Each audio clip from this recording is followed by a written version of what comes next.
Superheroes are awesome. Anime is awesome. Put them together and you should have double awesome, right? Wrong. For whatever reason, anime and superheroes don't always mix. But before you check out the 10 times when superheroes were ruined by anime, make sure to like and subscribe to CBR to become a member of our notification squad.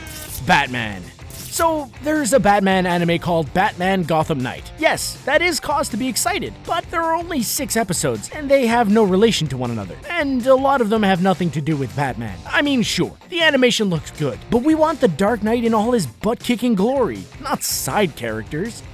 Powerpuff Girls. Anime fans love a good magical girl story, but that wasn't what we loved about Powerpuff Girls. The original Powerpuff Girls were charming, often hilarious, and genuinely entertaining, not to mention all they did for young girls' self-esteem. Powerpuff Girls Z takes away the superpowers and turns the trio into a group of girls who, by chance and circumstance, are engulfed in a magical light that grants them power. The original was better, which is probably why it never aired in America.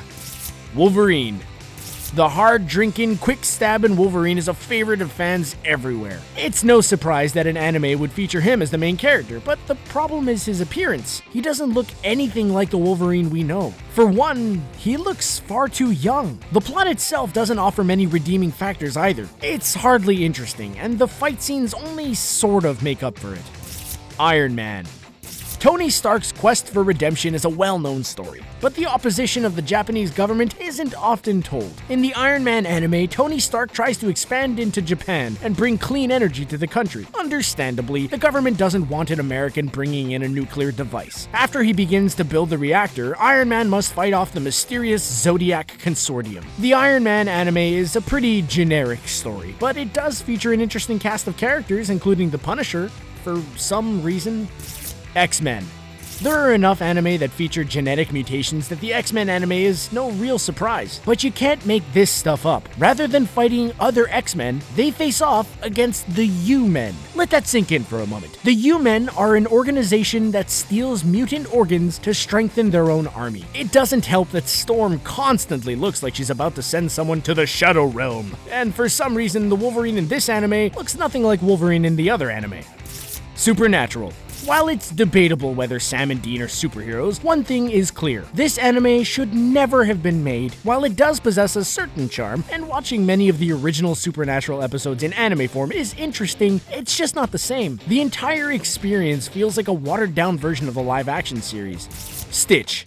Stitch of Lilo and Stitch fame already has a certain anime style to him. It made him perfect for an anime adaptation, and Japan took it and ran with it. Lilo is replaced by a Japanese girl named Yuna, and the story takes place on the fictional island of Izayoi rather than Hawaii. We'll admit, it's charming, and the art style doesn't change too much from the original. Stitch even has the same mischievous personality, but how could he replace Lilo? What about Ohana means family? Teenage Mutant Ninja Turtles.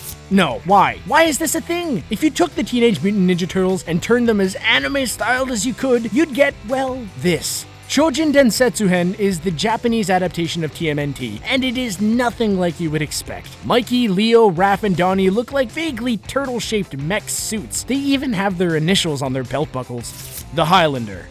There can only be one Highlander, and there should be only one show. The anime adaptation of Highlander is just odd. It places Colin McLeod in a post-apocalyptic New York City, where he must face off against the enemy he has pursued for centuries. The antagonist, in typical megalomaniac fashion, wants to institute utopia by releasing a deadly virus. Apparently, all those centuries of life didn't teach him much about logic. The director of Highlander, Search for Vengeance, also directed Ninja Scroll and Vampire Hunter D, so fans of those shows will see similarities in the art style.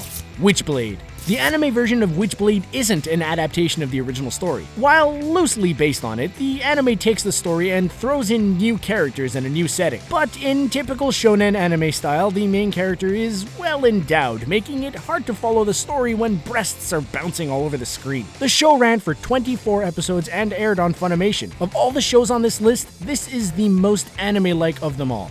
Anime characters are well-liked for certain reasons. Superheroes are well-liked for others. If this list shows us anything, it's that the two should never cross. Let us know what your favorite entry was in the comments below. Don't forget to like this video and subscribe to CBR to team up with our notification squad, and stay tuned for the next video.